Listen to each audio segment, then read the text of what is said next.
It's amazing. When you get quiet, the trees talk to you. The earth speaks to you. It doesn't take that much, says Jack Kornfield in episode 270 of Heart Wisdom, Ritual as a Language and a Gateway to the Heart with Dr. Thomas Hübl. And I love this sentiment that we can tune in with nature by tuning out of the cacophony that goes on inside of our minds. It doesn't take that much. And how much do we forget that? We end up feeling like we need some giant vacation or some escape or to move somewhere or to do something or to have the perfect meditation or the perfect trauma dump, and through that we will find some peace. And that may be true, but how often do we just need to do something simple and little to recalibrate, like taking a small breath? And as Jack often says, looking in for what is my highest intention in this moment. And this training yourself to listen in to your intuition and to listen in to nature and the trees is so crucial in this time. It's the wisdom that will help us through this passage. As Jack says, no amount of nanotechnology, AI, space tech, biotech is going to save us, because the source of hatred, war, racism, conflict, exploitation, and climate disruption is in the human heart. That's where it starts and grows from. So when I hear that in conjunction with when we quiet down and listen in, we can hear the trees. Nature can speak to us, and it doesn't take that much. What I hear is an invitation, a simple invitation to retune ourselves with nature, to retune ourselves with our own intuitive faculties. Because as things change at this rapid rate that Jack's speaking about, the only thing we'll really be able to hold on to and discern with and move through the world with is our heart, is our deep intuition and that ability to listen in and respond rather than react. So how do we do that? How do we start that journey back to living from the heart? Jack shares that ritual and symbol become a gateway back to the heart, back to our connection. In essence, he says, with ritual, we take the nuclear waste of what we've been through and we can burn that in some way. It becomes a fuel, an energy, and a light. It gets transformed within the reactor of the heart, and you now have power. Really a prescient metaphor as they dive into topics like climate change, the nuclear situation in the world, and activism, service, navigating burnout, and how we can heal through really listening and paying attention to each other and finding wonder in the everyday grace that we find ourselves in, large and small, in this interconnected web of being. Wow, I did not expect to go that deep there. Let's get into some housekeeping. Starting in January, Jack is going to be running a Year of Awakening. This is an online monthly journey with Jack where there will be monthly meetups. Jack will be doing Q&As and hangs. There's going to be some watch parties. There are modules each month for the themes. It is going to be a really good time, and I hope you will join us. If you're listening to this after January, there will be points throughout the year that you can jump into the journey. So head to jackkornfield.com and check out the Year of Awakening. Otherwise, I hope you enjoyed this great episode with Jack and Dr. Thomas Hübl. Thank you, everybody at Dr. Thomas Hübl's camp, for allowing us to use this amazing video footage. If you would like to learn more about Dr. Hübl, you can head to the podcast show notes where we have information and links to his upcoming initiatives and overall just amazing transformational offerings. So let's dive into Heart Wisdom episode 270, Ritual as a Language and a Gateway to the Heart with Dr. Thomas Hübl. May you be happy, may you be healthy, may you help others through the authenticity of your being, and may your heart be smiling. Namaste.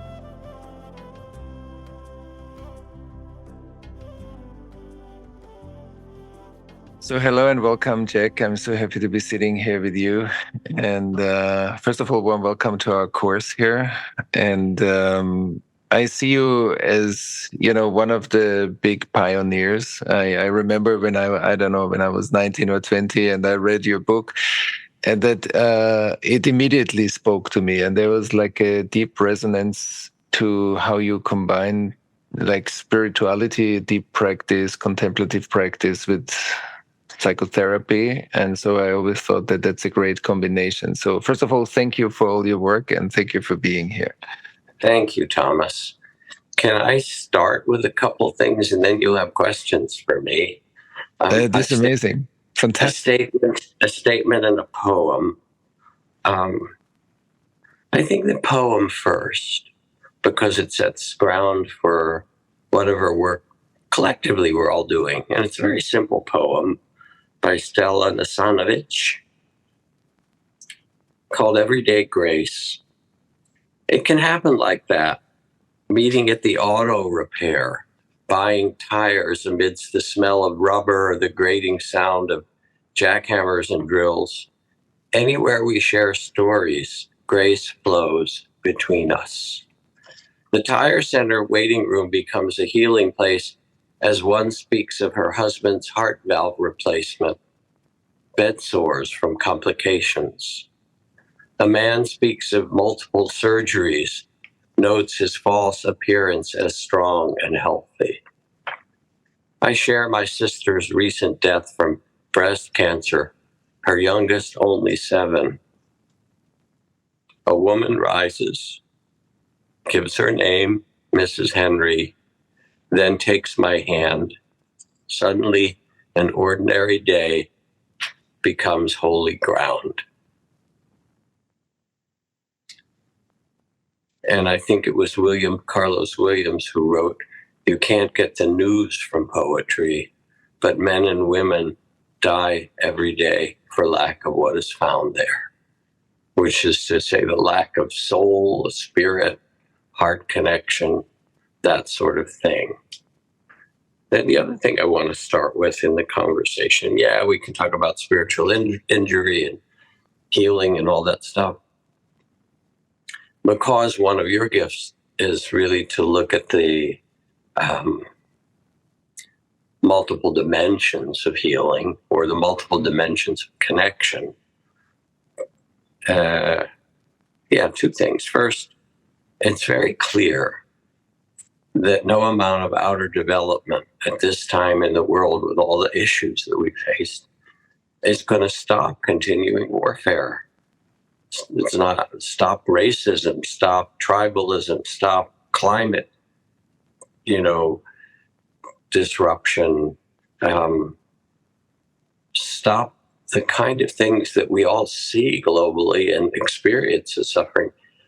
No amount of nanotechnology, AI, space technology, biotechnology is going to stop all that, because the source of hatred, war, racism, conflict, exploitation, climate disruption is in the human heart.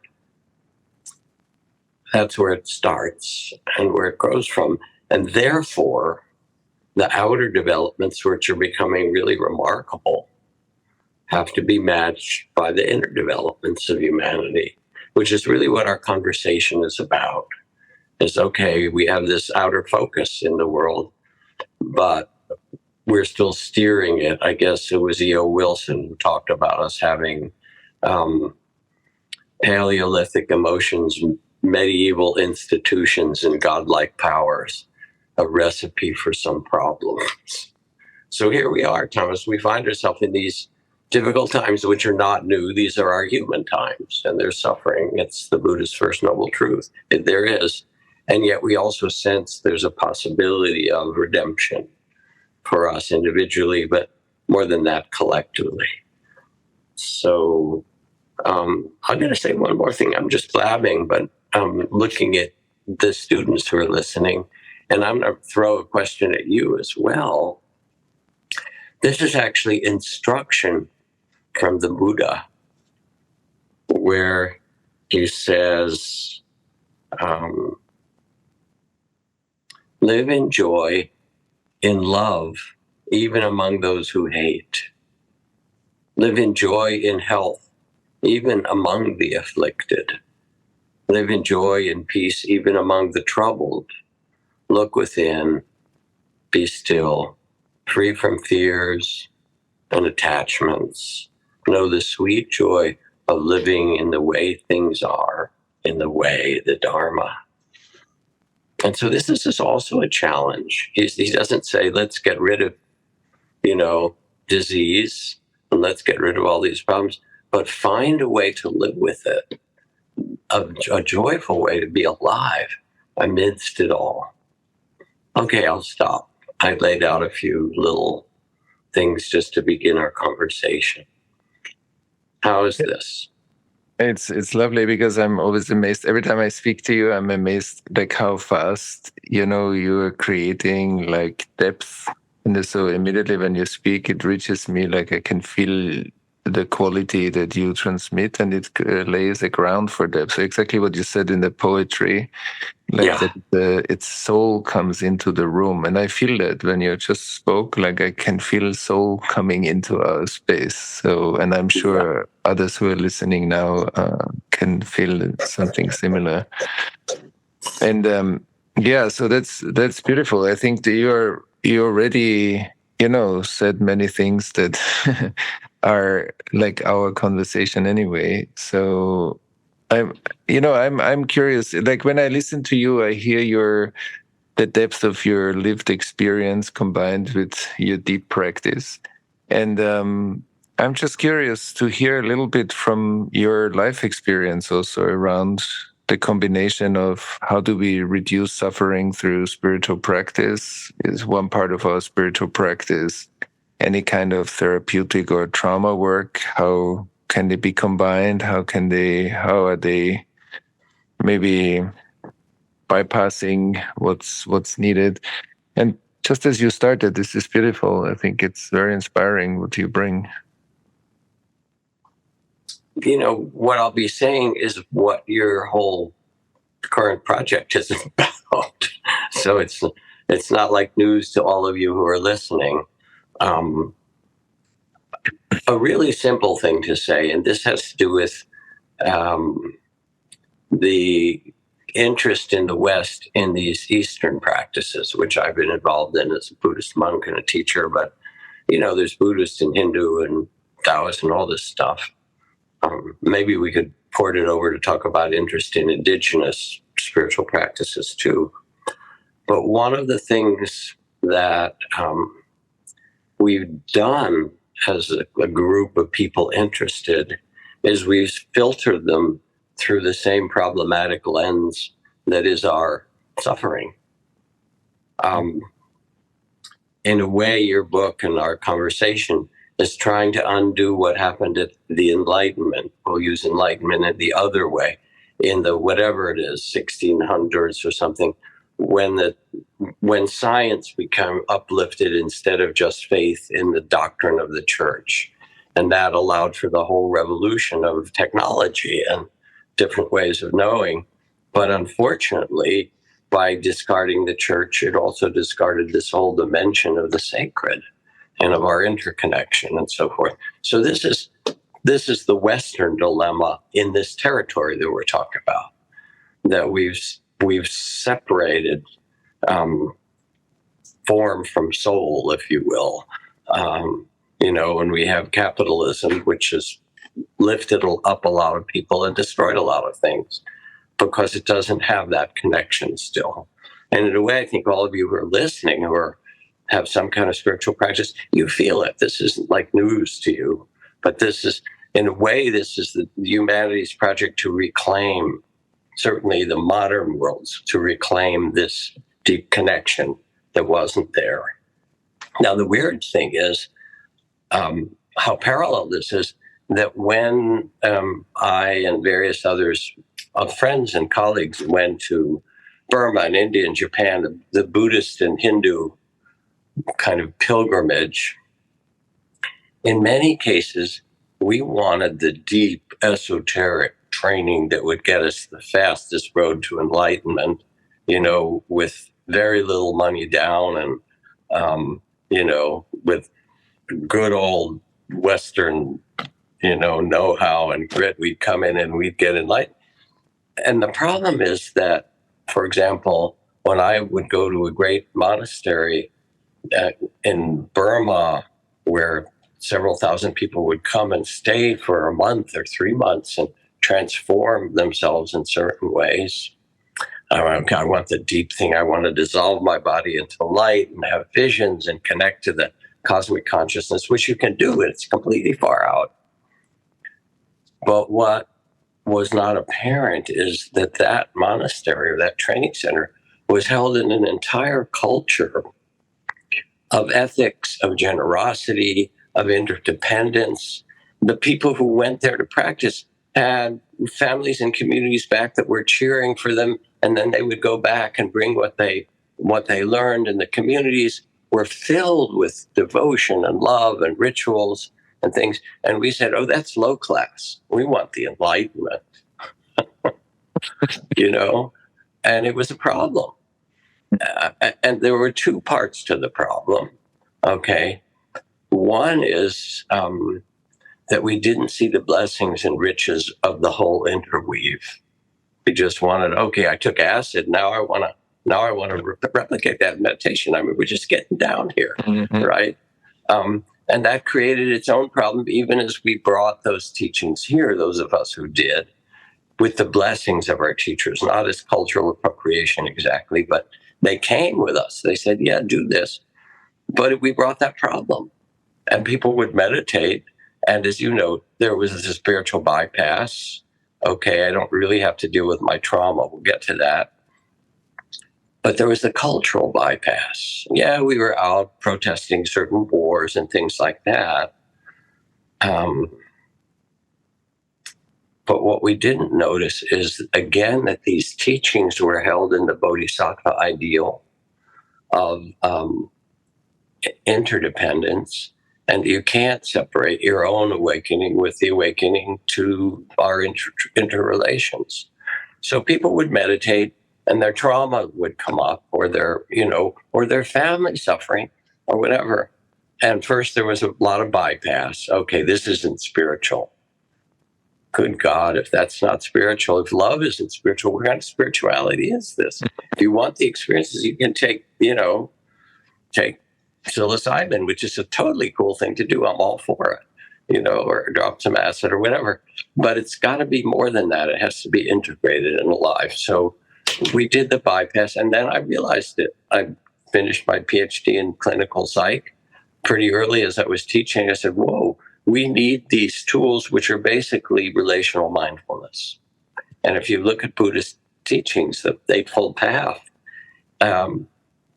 4 of the 8 steps are relational practices or dimensions. And that starts from the very first teaching the Buddha gave, if you believe the myth anyway.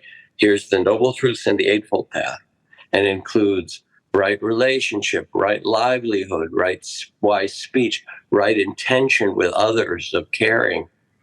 He said, you want to experience a free heart? You have to include these. Otherwise, it doesn't work.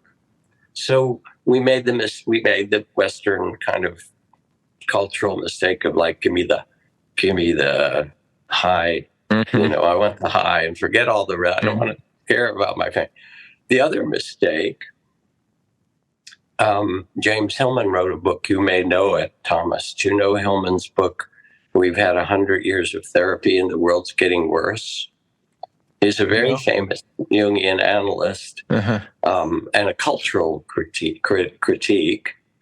And he said, here you are sitting with a patient, so to speak, in analysis, and they're in a naga hide chair with fluorescent lights around them and traffic outside, and they're saying, I have some headaches and I'm a little bit overwhelmed. And we start to talk about their mommy and daddy. We don't realize that they're inhaling toxic fumes from the chair, that 2 hours a day, there are 3, they're in a commute race with all these other people, that we're exploiting the world and they feel it. And none of that is talked about.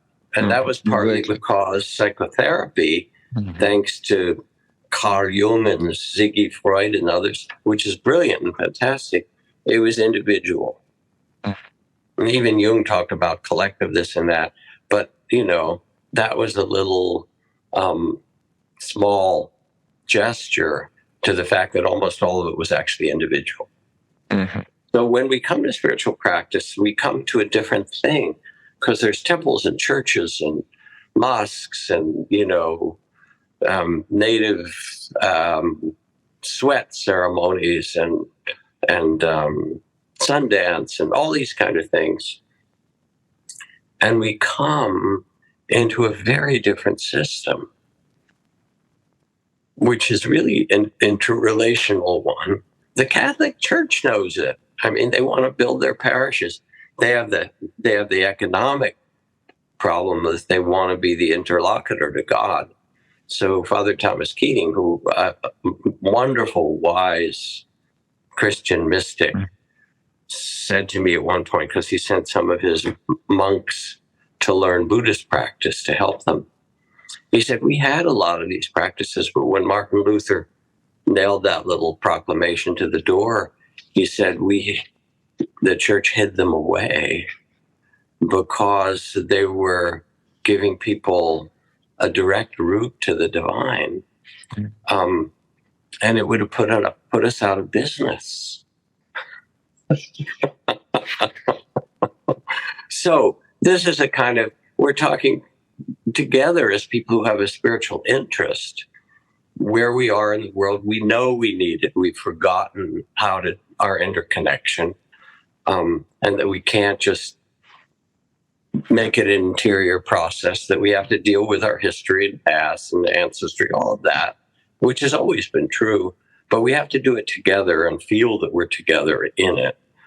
And so for me, I learned really early on, we needed relational mindfulness, which is what Western psychotherapy is. It's being with somebody else and becoming aware. And we needed communal mindfulness in some way to see it and to practice it. A little story, and then maybe we'll talk about religious injury. I don't know. I'm just going on. It's amazing. I love it. I love to listen. Am I fitting because then when you look inside and you realize, okay, what's my motivation? So here's the story. Our dear friend Joanna Macy, who is a systems thinker and a great Buddhist elder and teacher and so forth, she was trying to design a different kind of retreat than sitting quietly. And even as you do your loving kindness or your compassion practice, feeling a connection with the world, which happens. And it's amazing when you get quiet, the trees talk to you. The earth speaks to you. It doesn't take that much.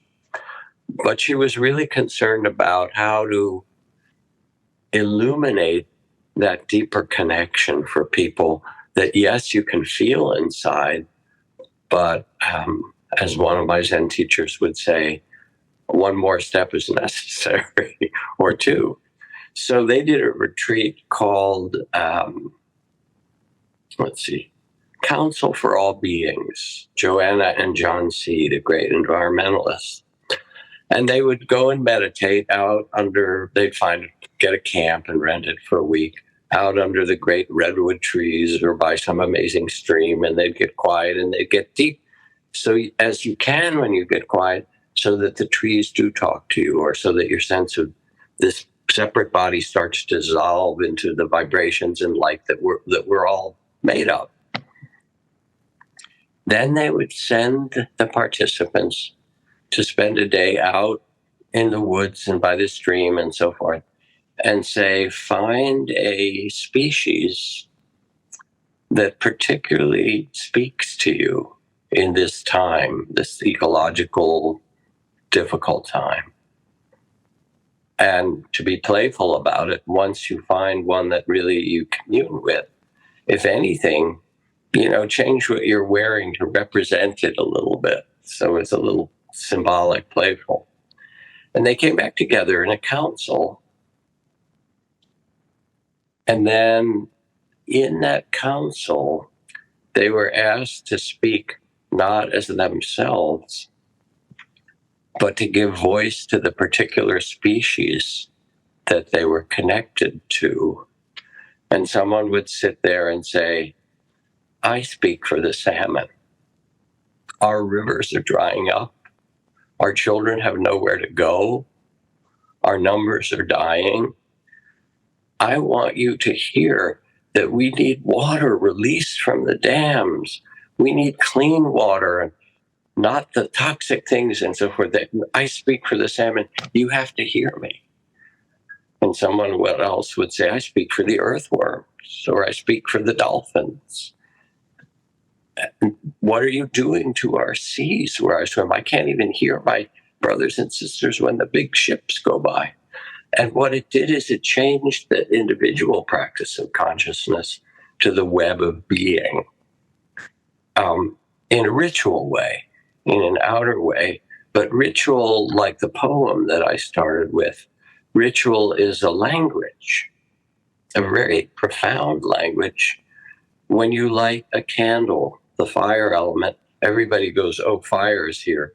We're not just having a regular conversation. I mean, I did it talking to the, top brass at Google or something when I go into Silicon Valley. I light a candle, they go, whoa, we're not in a regular meeting anymore. Mm-hmm, mm-hmm. Or you pour some water, and it becomes a gesture of libation or a gesture of healing the fundamental elements, earth, air, fire, water. I was doing a retreat with Malidoma Somé, a West African medicine man and shaman with a couple of PhDs on the side, and Michael Mead, who you probably know, great mythologist, and Hillman, other friends, Luis Rodriguez, fantastic activist, poet. We were working with gang kids coming out of street gangs who came to be with us, trying to find a way of initiation where they didn't die. And we're sitting there, and they're in the room, and their hats are all kind of on backward, and their hoods are up. And, one of them says, hey, man, you got some poems. This guy's a poet here. You got some spiritual stuff. You got to give us something better. We're out in the streets with 9mm. You get what you got for us, some story. So we paused and said, we can't even begin to answer that really important question because there are too many people in this room who haven't been acknowledged. Would you go out in the parking lot? We lit one candle and put it on a little bare table. Would you go out in the parking lot and pick up a stone for every young person you know who's been killed? Mm. And some of these guys would come in and their hands were full of stones. Like no young person should know that many dead people. And then say their name and put it by the candle. This is a home girl. This is for Tito. This is for RJ. And pretty soon this whole pile of stones grew. And everybody sat down and the hoods came off and the eyes open. And it's like, oh, this is a place we're going to get real. And so ritual and symbol become also like that poem. They become a gateway back to the heart or to our deep connection. And when we have that in spiritual life, then things open up in a different way. So I'll pause. I've been blabbing a lot, but I'm sort of talking around the territory you're doing. This is amazing. Wow. I love the last example that you brought. This is very powerful with the kids and with the stones. It's very powerful. So that's amazing. I just want to give it a moment because it reached me when you said it. It's beautiful. And so do you want to expand a little bit just the story, but just what you said now with when that opening happened? So what was the process afterwards? just to get a little bit. So this with the story I just told. Yeah. Like, how did it unfold? Here's what happened next. And we were inviting these young people to be in a different community, if you will, than their gangs in some way. After that, they began to tell their stories. Mm. And there's something about being witnessed if you've been through that kind of suffering or trauma, to hear, somebody gets shot and die in your arms, or you're in a car and there's a drive-by and somebody else shoots into the window.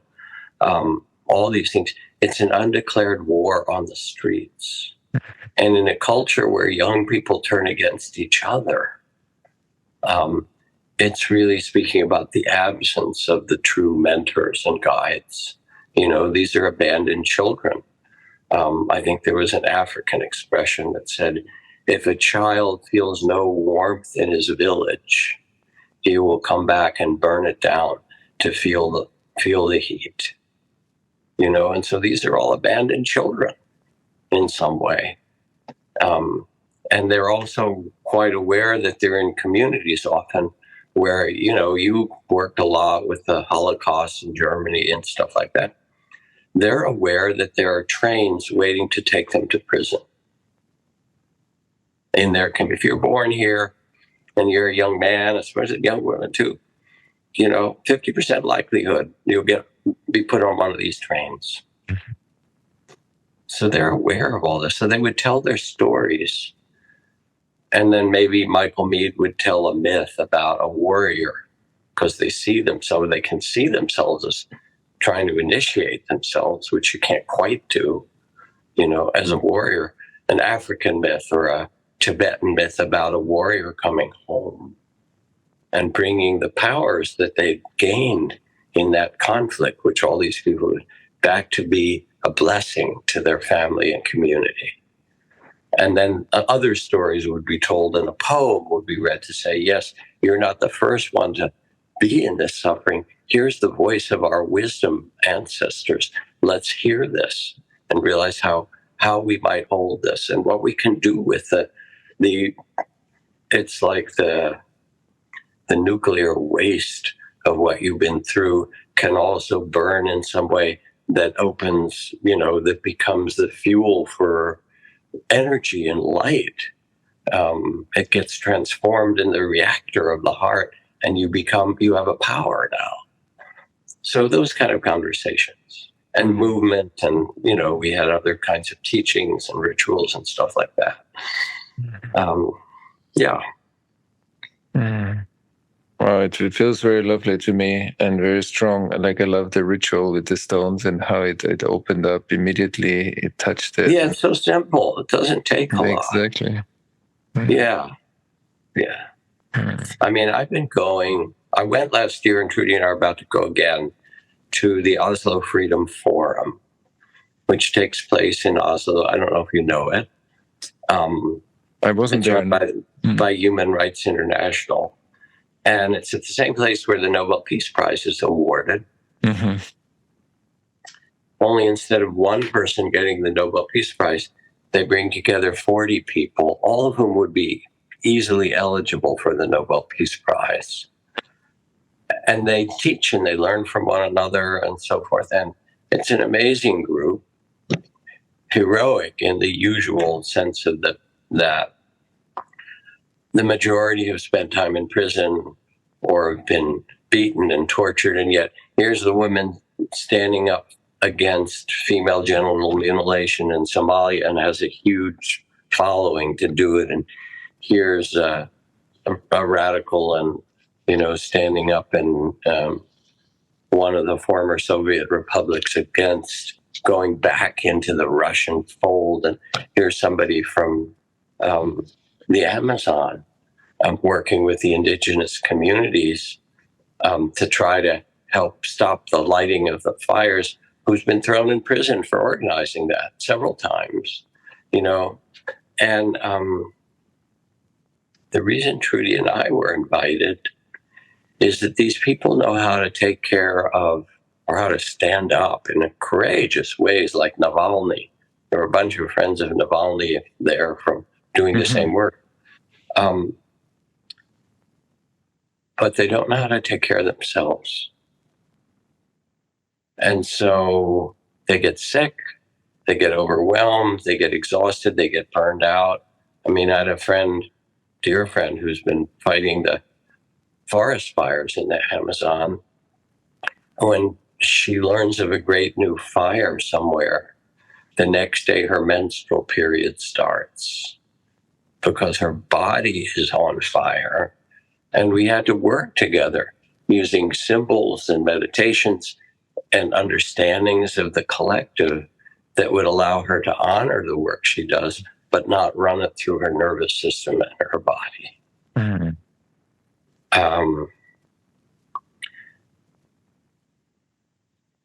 Another story, because it's related, and I'm telling the story in a way because people listening, some of you are on the front lines, and it's not part of our training. You know, you're the social worker, or you're the, human rights person, or you're the school teacher where they're trying to ban your books and tell you what you can't talk about, and you're under attack in various political ways or whatever. Nobody gives you the education of the inner life. And we like talk about spirituality, and it's great. I have a vision of the divine. Things are sacred, because we live in a culture that's defined by the absence of the sacred often. But in a way, the first step is just how to care for yourself if you're trying to make a beautiful change, and to feel that your health is connected to the health of the trees and to the people in whatever community you're woven in, that you can't separate them. And so you're not doing spiritual practice for yourself. You're doing it for us. In Africa, Tutu said that when you ask somebody how they're doing, they always answer in the plural. We are well or we are not well. Because they might be well, but maybe their grandmother is quite sick. So they say, we're not doing that well. Grandmother is sick. And that's an extraordinary change of language. I mean, this sums up part of your book. Here's another thing to sum up part of your book. The first part was just like, pay attention. Okay, Einstein said it. And I believe it only because it was written in Scientific American, which is at least a vaguely reputable scientific journal. And he was quoted as saying, if you can drive safely while kissing a girl, you're simply not giving the kiss the attention it deserves. And that's what your book started with. Like, let's pay attention to ourselves, to one another, to the trees and the bushes and the grasses and the geese that fly overhead.